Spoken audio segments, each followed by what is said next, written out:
Boa noite, irmãos e irmãs. A graça e a paz do Senhor Jesus. É uma alegria estar aqui com você nesta noite, apesar das circunstâncias que nos fazem utilizar esse recurso da mídia para nos encontrarmos virtualmente, para pregação da palavra de Deus, para cultuar ao Senhor, mas estamos aproveitando da melhor forma que Deus nos tem concedido a oportunidade de fazermos chegar adiante aquilo que Ele tem colocado no nosso coração. Homens e mulheres de Deus têm sido usados por Deus através da mídia para abençoar muitas vidas, e para mim é um privilégio também poder chegar até você através desse vídeo. Quero compartilhar com você uma palavra para abençoar o seu coração. E eu agradeço também por você aceitar o convite em cima da hora, porque eu não previa até então a publicação da mensagem, mas creio que é uma oportunidade de a gente receber de Deus, e já pelas horas que vão alta, você já deve ter participado de outras lives. Eu espero que você fique aqui comigo, espero que você ouça, receba todo o conteúdo da palavra de Deus, preparada para abençoar o seu coração nesta noite, em nome de Jesus. Eu vou colocar aqui os meus óculos, porque sem ele eu não consigo enxergar os nomes de pessoas que estão entrando para participar conosco desse momento, para eu poder lhe dar uma boa noite. Se eu esquecer de algum nome, me perdoe, e mesmo assim fique comigo por aqui, viu? Aleluia! Louvado seja Deus! Irmão Giovanni, meu primo, Deus abençoe sua vida, meu querido, em nome de Jesus. Irmã Jerusa, Deus te abençoe, querida. O Espírito de Deus vai abençoar poderosamente o seu coração nesta noite. Eu sei que você já é uma abençoada. Bom, quem mais vier chegando, seja bem-vindo, que Deus abençoe. Agora eu vou entrar na palavra de Deus para a gente já começar a receber do Senhor. Quero orar antes com você, em nome de Jesus. Vamos orar ao Senhor? Pai, em nome de Jesus, eu te agradeço pela oportunidade que temos de estarmos nesta noite de domingo, 24 de maio, celebrando ao Senhor, agradecendo pela tua misericórdia, pela tua graça sobre a nossa vida, e peço que a tua bênção se estenda sobre a vida de cada irmão, cada irmã, aqueles que já participaram dos cultos online da sua igreja, aqueles que estão, Senhor, chegando para receber essa palavra. Em nome de Jesus, que seja proveitoso esse momento, que a graça, a unção, o poder do teu Espírito venha sobre a nossa vida. Mais e mais nós queremos, Senhor, transbordar do teu Espírito, do teu poder. Em nome de Jesus, eu te louvo e te agradeço, Pai, por esse momento. Amém. Amém. Louvado seja Deus. Aleluia. Queridos, queridas, eu quero compartilhar com vocês a palavra de Deus que se encontra na segunda carta do apóstolo Paulo a Timóteo, no capítulo 1. Apenas o versículo 12, a segunda parte do versículo 12, em que o apóstolo Paulo diz: porque sei em quem tenho crido, e estou certo de que Ele é poderoso para guardar o meu depósito até aquele dia. O que fazia o apóstolo Paulo, àquela altura da vida, declarar sobre a sua fé pessoal com tanta convicção? Preso, condenado à morte, já prestes a ser executado, ele declara a sua confiança no poder de Deus para guardar o seu depósito até aquele dia, se referindo ao resgate do seu prêmio, da sua salvação em Cristo, que ele sentia estar muito próximo de acontecer. Mas quando Paulo escreveu pela segunda vez a Timóteo o que ele queria que Timóteo entendesse quando lesse esse trecho da carta. Primeiramente, é necessário compreender que não se tratou de uma confissão de medo demonstrado por Paulo diante da morte iminente, tampouco era a sua intenção despertar algum sentimento de pena no seu filho na fé, Timóteo. Pelo contrário, as palavras de Paulo soam como um verdadeiro testemunho de quem reconhecia ter chegado ao cumprimento do seu ministério mediante o legado deixado primeiro para o próprio Timóteo, através da carta pessoal que lhe escrevera, estimulando a continuar no exercício da fé esta que ele aprendeu desde a infância através da sua avó e da sua mãe, e depois a todos quantos vieram a crer em Jesus, dentre os quais nós estamos incluídos, e que tiveram e têm tido acesso a essa mensagem como se endereçada pelo próprio Espírito Santo ao nosso coração.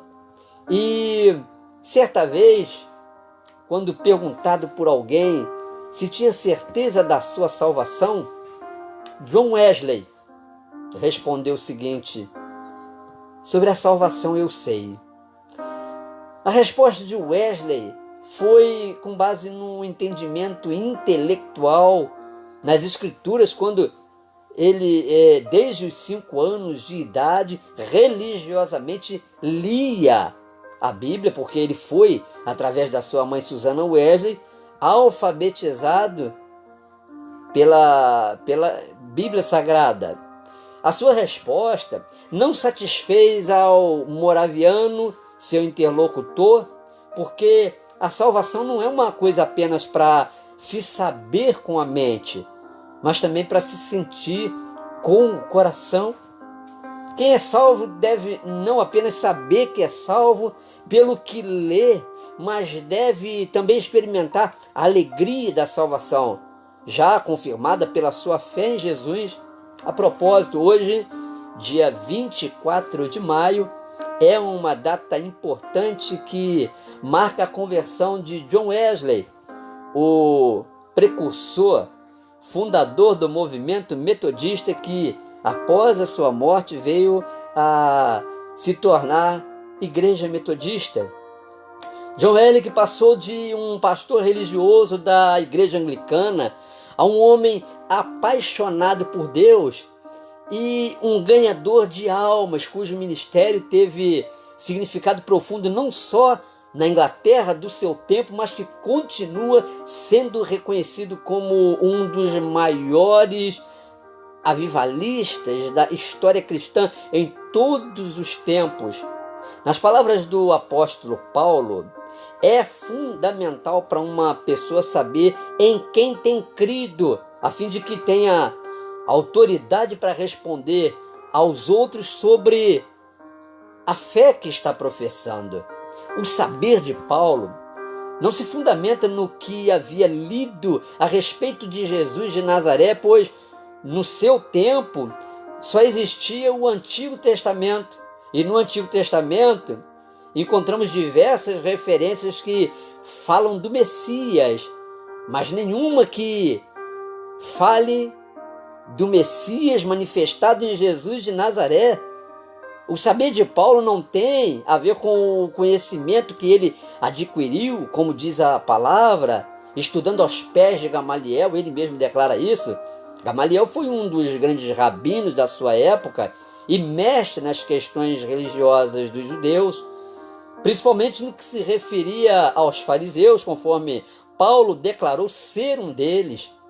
O saber de Paulo tem a ver com o que lhe ocorreu quando ele ia em direção a Damasco, tendo o coração cheio de ódio e autorizado pelo Sinédrio a prender e a arrastar para Jerusalém os cristãos que encontrasse pelo caminho.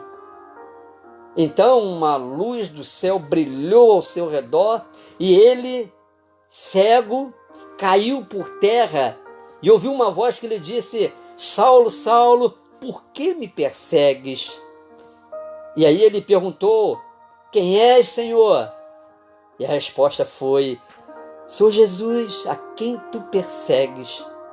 É a partir daí que Paulo começa a saber sobre o Salvador mencionado no Antigo Testamento, que ele conhecia muito bem, o Antigo Testamento que ele conhecia muito bem, as profecias a respeito do Messias que ele conhecia muito bem, mas só quando tem esse encontro pessoal com Jesus na estrada de Damasco, quando ia prender os cristãos, é que ele tem o entendimento aberto para reconhecer que o Messias, de quem falava a profecia, ou as profecias falavam no Antigo Testamento, era Jesus de Nazaré. Mas todo o conhecimento que tinha não dava condições de discernir as profecias a respeito de Jesus, que só se revela ao homem através da experiência pessoal com ele. Eu fui um religioso durante muitos anos. Aos 21 anos, a minha vida já estava completamente acabada. Eu, com 21 anos, já era uma pessoa sem perspectiva de vida, sem paz, sem alegria. E eu falei com Deus, se Ele fosse poderoso como os crentes falavam, porque tinha gente que de boa vontade me evangelizava, falava de Jesus para mim. Eu fui evangelizado, amado, antes mesmo de me converter ao Evangelho, por uma pessoa que falou muito de Jesus para mim, orou, me amou, antes de eu dizer sim para Jesus. E eu falei com Deus, se Ele fosse poderoso como os cristãos, os crentes diziam, era para Ele transformar a minha vida, porque eu não tinha mais razão para viver. Esse dia foi 16 de junho de 1993. Eu fiz essa oração dentro da minha casa, sozinho. Eu falei com Deus e a partir daquele dia, ainda sem ir à igreja, eu comecei a ter experiências com o Espírito Santo e procurei essa pessoa que havia me evangelizado. Essa pessoa, o nome dele é Laércio Gonçalves. Ele é de Teresópolis. Laércio, meu amigo, meu irmão, meu pai na fé. E ele falou o seguinte, que o que estava acontecendo comigo era o Espírito Santo que estava agindo no meu coração. E eu comecei a sentir uma paz, uma alegria imensa. Eu não tinha dúvida de que tinha tido um encontro com Jesus. Ele transformou a minha vida. Ele me curou dos meus traumas. Ele me curou do meu complexo de inferioridade. Ele me fez acreditar no chamado dele. E o chamado que ele fez para mim foi para ser dele. O ministério é uma consequência do chamado que ele fez a mim. E depois, ele, durante esses anos, tem completado pela sua misericórdia a obra na minha vida. Enquanto que Paulo nunca leu nada a respeito de Jesus antes de se converter e teve uma experiência pessoal com ele, hoje muitas pessoas têm acesso à Bíblia, leem a respeito de Jesus, sem, no entanto, nunca terem tido uma experiência que vá, uma experiência com Jesus, uma experiência pessoal com Jesus, que vá além de decorar até alguns textos da Bíblia. Aliás, voltando a John Wesley, podemos afirmar que mesmo sendo pastor, pregando, ensinando a respeito de Jesus, ele ainda não tinha uma experiência pessoal com Jesus. E isso gerava no coração dele um grande tormento, porque juntamente com a falta da experiência com Jesus, lhe faltava também a certeza da salvação que ele pregava às pessoas. A verdade acerca do que nós pregamos, do que nós ensinamos sobre Jesus, é posto à prova pelo fruto que produzimos através da nossa experiência pessoal com Ele.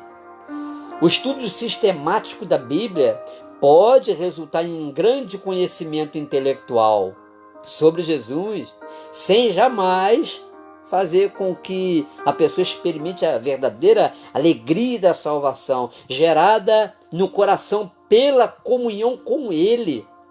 Uma pessoa cheia de conhecimento teórico, teológico, pode entusiasmar outras, pode despertar em outras pessoas alegria, admiração através do que prega. E há, no contexto do nosso cenário evangélico, oferta farta e diversificada para atender a demanda, porque a procura é grande. A procura é grande de gente compreendendo a pregação de uma boa palavra de acordo com aquilo que lhes agrada, contanto que não lhes confronte, não lhes chame ao compromisso, mas as estimule na busca pela satisfação da sua vontade própria. Mas para quem busca a revelação do Espírito, a mensagem pode até causar tristeza, mas com diferença de que estes têm o discernimento do propósito final da palavra. E o propósito final da palavra, por mais dura que ela pareça ser, é o arrependimento da pessoa para a salvação do espírito.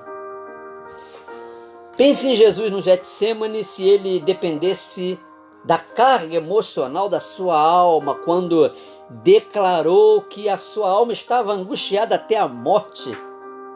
O Getsêmani seria o lugar de existência do propósito de Deus através de Jesus. Quando o apóstolo Paulo diz a Timóteo que sabe em quem tem crido, ele traz à memória o que havia escrito aos Filipenses 13 anos antes. A carta da qual estamos falando agora foi escrita a Timóteo, mas 13 anos antes, o apóstolo Paulo escreve aos Filipenses e diz que aos Filipenses não tinha sido concedida apenas a graça de crer em Jesus, mas também de padecer por ele. Filipenses 1:29. Nesse sentido, para Paulo, saber em quem tem crido não significa isenção de dificuldade, mas capacidade para superar as dificuldades. Outro evangelho que pregue diferente disso não corresponde à verdade do evangelho de Jesus e deve ser desprezado. Paulo diz que Jesus é poderoso para guardar aquilo que ele mesmo não tinha capacidade de produzir. Paulo diz que Jesus é poderoso para guardar aquilo que Jesus tinha lhe confiado. Isso é reconhecer que por si mesmo ele não tinha nenhuma capacidade de manter nas circunstâncias em que estava preso, condenado à morte, a convicção sobre a bondade de Deus. Mas havia um depósito que Paulo relacionava a ele e que era guardado por Deus.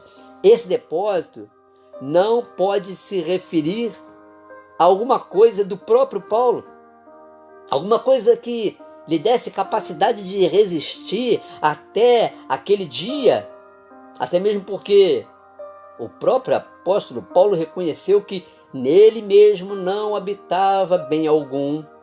O que então fazia a diferença na vida de Paulo? Ele também, depois de alistar uma série de coisas que para nós têm aparência de importância, quando Paulo começa a descrever um pouco sobre o seu perfil, Quando Paulo começa a declarar suas credenciais, e quando a gente ouve alguém falando das suas credenciais, isso dá a ideia de que a pessoa tem assim uma grande importância. Mas Paulo, quando falou a respeito de si, ele considerou tudo como esterco por causa do conhecimento de Cristo, quando disse, eu vou ler para você, é um texto um pouco longo, mas eu quero ler com você a palavra que se encontra lá escrita aos Filipenses, no capítulo 3, versículo 4 até o versículo 11. Eu quero ler com você, para você entender um pouco sobre o que o apóstolo Paulo está afirmando a respeito dele, que até então era um motivo para ele se orgulhar, até se encontrar com Jesus. Ele disse, bem que eu poderia confiar também na carne, se qualquer outro pensa que pode confiar na carne. Eu ainda mais, circuncidado ao 8º dia, da linhagem de Israel, da tribo de Benjamim, hebreu de hebreus, quanto à lei, fariseu, quanto ao zelo, perseguidor da igreja, quanto à justiça que há na lei, irrepreensível. Mas o que para mim era lucro, isso considerei perda por causa de Cristo? Sim, deveras considero tudo como perda por causa da sublimidade do conhecimento de Cristo Jesus, meu Senhor, por amor do qual perdi todas as coisas e as considero como refúgio para ganhar a Cristo e ser achado nele, não tendo justiça própria que procede de lei, senão a que é mediante a fé em Cristo, a justiça que procede de Deus, baseada na fé, para o conhecer e o poder da sua ressurreição e a comunhão dos seus sofrimentos, conformando-me com ele na sua morte, para de algum modo alcançar ressurreição dentre os mortos. Lembrando que Paulo, ele falou isso pelo menos 13 anos antes de fazer menção a este depósito do qual falava com Timóteo. Depósito esse que estava guardado com Jesus. E pensar quanto tempo, guardado esse depósito, não rendeu o valor depositado. Que valor era esse? O valor era baseado na justiça através da fé. O seu depósito não era a conservação de nenhum saldo residual que a sua religião farisaica lhe havia deixado antes de conhecer a Jesus, como algum acréscimo que pudesse contribuir para a sua salvação, juntamente com a manifestação da justiça de Deus pela fé em Jesus. Não, ninguém pode trazer nada da sua religião morta para ser somada à justiça. A justiça de Deus que se manifesta pela fé na vida daquele que crê. Pelo contrário, quando Paulo falou sobre a possibilidade de se gloriar, ele diz que ia se gloriar sim, mas nas suas fraquezas. Numa confissão de que não fazia questão nenhuma de ser reconhecido pelas pessoas como alguém cheio de poder, como parece ser a pretensão de muitos que estão em evidência hoje no cenário evangélico. Gente querendo parecer cheia de poder, uma disputa para saber quem tem mais unção. Para Paulo, isso tem a ver com a confiança inteiramente em Deus para a salvação e a guarda do depósito daquilo que Deus mesmo lhe deu e prometeu que guardaria até aquele dia. Qual dia? O dia da plena manifestação da justiça de Deus que provém da fé. Através da ressurreição, o depósito é como fundo de garantia da nossa salvação, que não se baseia no vínculo de servidão para com Deus, ou seja, não é pelo quanto mais você faz para Ele, mas se baseia no vínculo da comunhão com Ele, não mais como servos mas como filhos adotivos, sendo o depósito a nossa própria herança. É como se, a partir da experiência pessoal com Jesus, uma conta espiritual, pessoal, intransferível, fosse aberta para você. Essa conta, ela será movimentada na medida em que você buscar se relacionar com Deus, considerando que não tem nenhum recurso próprio para aplicar nessa conta, senão o recurso da fé, que também o próprio Deus foi quem lhe deu, numa relação de total dependência dele. Qual então é a sua parte para manter o saldo positivo dessa conta? A sua parte será sempre a comunhão com Deus. Isso não tem a ver com a quantidade de horas que você ora, não tem a ver com o período de tempo que você jejua, não tem a ver com a quantidade de vezes que você participa dos cultos. Imagine você nesse tempo de pandemia, com cultos online, lives para todos os lados. Como a pessoa seria então santificada, porque as oportunidades são diversas de participar de vários cultos? Não tem a ver com isso. Ou com o quanto você se dedica em conhecer mais da Bíblia. Tudo isso é muito importante. Orar, jejuar, ler a palavra, participar dos cultos, faz parte da nossa santificação, da consagração da nossa vida ao Senhor. Mas isso é uma consequência que acontece à vida daquela pessoa que teve um encontro com Jesus. E se fosse por estas coisas que fazemos, o prêmio, o depósito, que é a salvação, ia funcionar como um pagamento de Deus pelo que você fez. E se é pagamento, isso configura uma compensação por alguma obra realizada. Meu irmão, minha irmã, louvado seja Deus, porque a única obra suficientemente realizada para nossa salvação foi feita por Jesus Cristo na cruz do Calvário. Demonstramos nosso interesse pela comunhão com Deus quando nada ao nosso redor nos importa mais do que estar na presença dele. Quando nada mais desejamos a não ser sentir a sua presença de tal maneira que não nos contentamos mais em fazer alguma coisa para Deus, porque descobrimos que o mais importante é estar com Ele. Como a história de Marta e Maria, enquanto que uma queria ser reconhecida pelo trabalho que fazia, a outra se satisfazia com a presença de Jesus. A ressurreição é o precioso, é o incomparável, é o incalculável saldo do depósito guardado pelo próprio Senhor para aqueles que perseveram até o fim. Aqueles que aguardam a chegada daquele dia. E tudo provém de Deus. A salvação é resultado da decisão somente de Deus e não tem nada a ver com o que fazemos para Ele, mas sim o fato de sermos dele.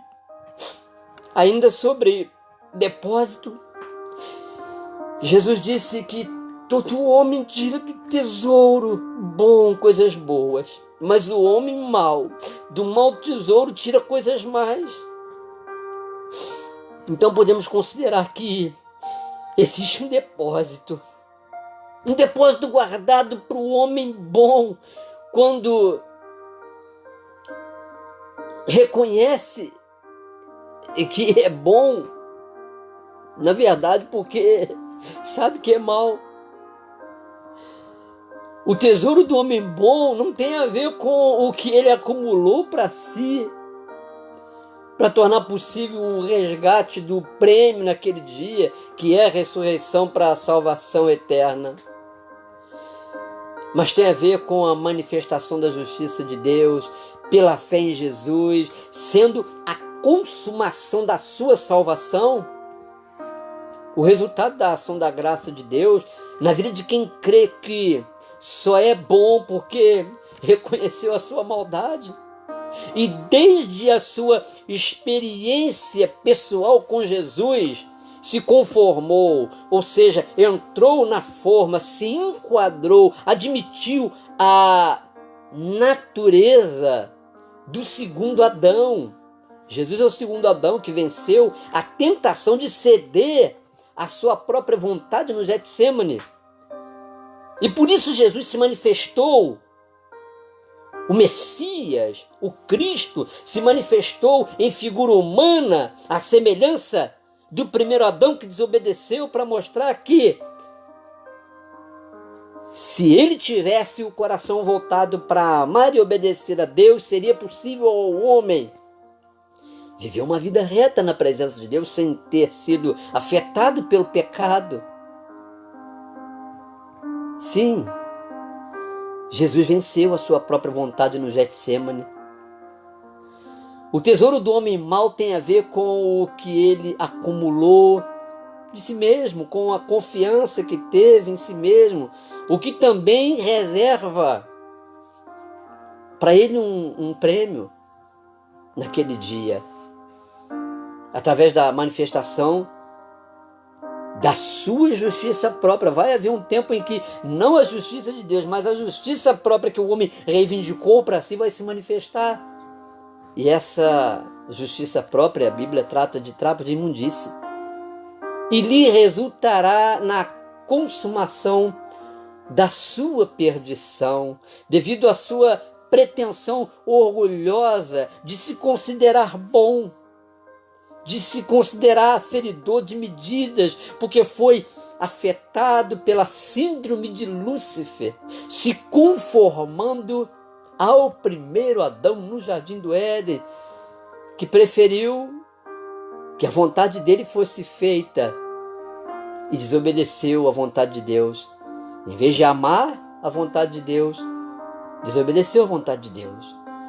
Jesus disse que o reino dos céus é semelhante a um tesouro oculto no campo, o qual certo homem, tendo achado, escondeu, e transbordante de alegria, vai e vende tudo que tem e compra aquele campo. O campo aqui representa o próprio mundo.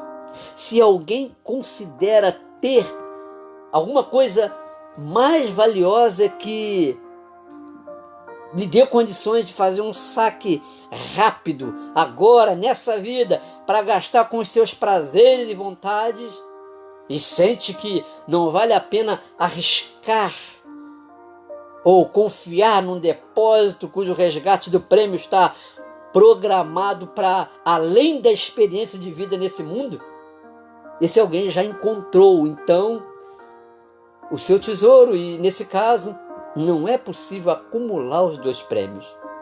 O depósito tem a ver com o investimento que fazemos na nossa relação com Deus, como se fosse uma conta aberta, uma conta espiritual, onde a partir da experiência pessoal com Jesus começássemos a investir nela. Por isso temos a confiança de que aquele que começou a boa obra em nós há de completá-la até aquele dia. Eu penso que um dos efeitos da intensificação das experiências pessoais com Deus é a maturidade consciente de maior dependência dele. Isso nos dá o entendimento de que com Deus vai muito além a nossa comunhão com Ele, muito mais do que fazer alguma coisa para Ele, é estar com Ele. Ele é tudo. O ministério é parte. Por isso devemos cuidar para não cairmos na armadilha que a nossa tendência natural nos prepara. E qual é a armadilha? É a expectativa de que as pessoas reconheçam o nosso esforço, o nosso desempenho, o nosso ministério, visando a aprovação dessas pessoas sobre o quanto somos úteis naquilo que fazemos, em vez do sincero desejo da manifestação da glória de Deus com a edificação de vidas através do que fazemos. Que tempo precioso nós estamos vivendo. Que oportunidade maravilhosa de alcançarmos tantas pessoas.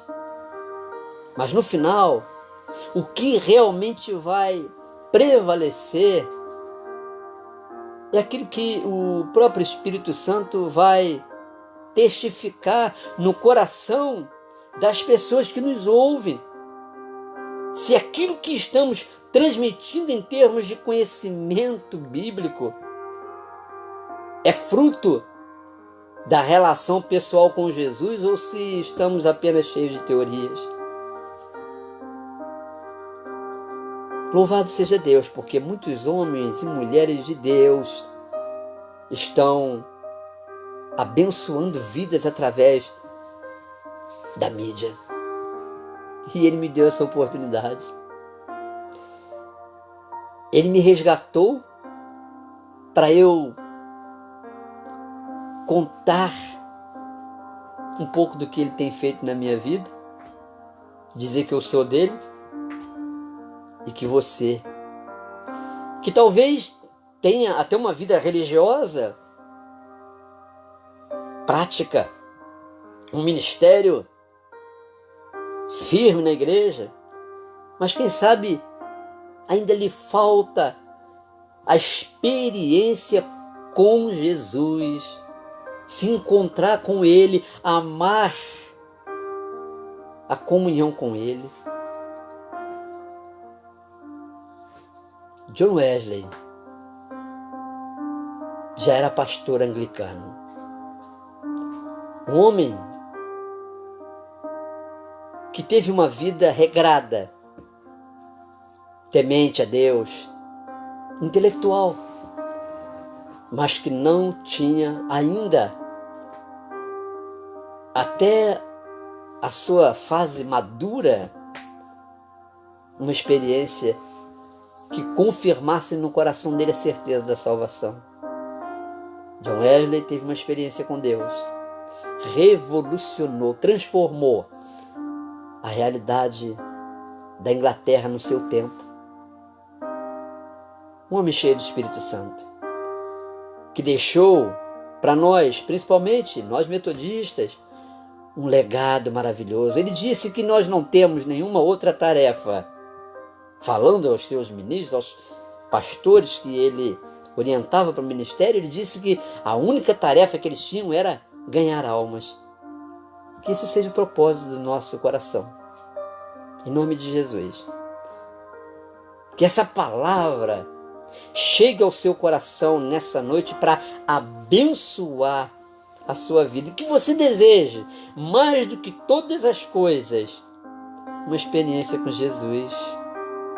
Eu quero orar com você. Eu quero abençoar a sua vida agora. Feche seus olhos. Põe a mão sobre o seu coração. Deus vai ministrar poder sobre você. Shekalabancho que manate kalabasuri cantare bandai. Anakio benefase cantare bandarabandai. Oh, Espírito de Deus, Espírito de Jesus, obrigado por essa oportunidade que temos de recebermos a Tua Palavra. A Tua Palavra é viva e eficaz, a Tua Palavra é poderosa, a Tua Palavra permanece para sempre. Espírito Santo, testifica no coração dessa pessoa que escolheu participar comigo dessa live nesta noite, a palavra que foi trazida durante esse tempo. Testifica com poder, testifica com mudança de caráter, testifica com mudança de mente, testifica com o aquecimento do coração dessa pessoa, a palavra que vem revelada da Tua parte. Senhor, aqueles que estão vivendo uma condição de vida medíocre, aqueles que estão vivendo uma vida religiosa, sem fruto, cansada, carregada de obrigações que o ministério traz. Senhor, traz essa pessoa para perto de ti, para ela descansar no Senhor, porque esse foi o convite que tu fizestes. Vinde a mim, todos vós que estáis cansados e sobrecarregados, eu vos aliviarei. Tomai sobre vós o meu jugo e aprendei de mim, que sou manso e humilde de coração. Encontrareis descanso para as vossas almas, porque o meu jugo é leve e o meu fardo suave. Senhor, queremos experimentar da Tua presença. A Tua presença conosco, ela nos alivia na caminhada. Jesus, a Tua presença conosco nesse período de pandemia, ela nos enche de esperança, ela nos dá alegria, ela nos dá paz, de tal maneira que as pessoas, quando olham para nós, percebem algo diferente e podemos dar razão da nossa esperança. Traz, Senhor, ao coração dessa pessoa que me vê, que me ouve, a Tua paz, a alegria do Senhor, que é a nossa força, a paz de Deus que excede a todo entendimento, a experiência pessoal com Jesus. Senhor, que essa pessoa tenha um encontro contigo, e aqueles que tiveram um encontro contigo, que seja desenvolvida essa experiência a cada dia. Nós queremos mais da Tua presença, mais do Teu poder. Louvado seja o Teu nome, Senhor, por esta noite preparada para nos abençoar. Traz alívio para o coração angustiado. Traz cura para quem está enfermo. Traz salvação para o perdido. Traz paz, Senhor, para essa pessoa atribulada, essa pessoa que foi traída, essa pessoa que foi machucada no seu sentimento, essa pessoa que foi enganada. Senhor, em nome de Jesus, que ela decida perdoar, não pelo poder e capacidade própria dela, mas pelo que o Teu Espírito está investindo nela agora. Porque vai ser a partir desse momento da liberação do perdão que ela vai poder continuar olhando para frente e dar prosseguimento na sua vida com o Senhor. Se alguém que era importante na vida dessa pessoa não está mais com ela, faze-a entender que a Tua presença permanece com ela, e dá vitória. Fortaleça, tire essa pessoa dessa condição de afetada, tire essa pessoa da condição de alguém que se martiriza. Tire essa pessoa, meu Senhor, de toda condição de vida medíocre. Em nome de Jesus, abençoe a vida do meu irmão, da minha irmã.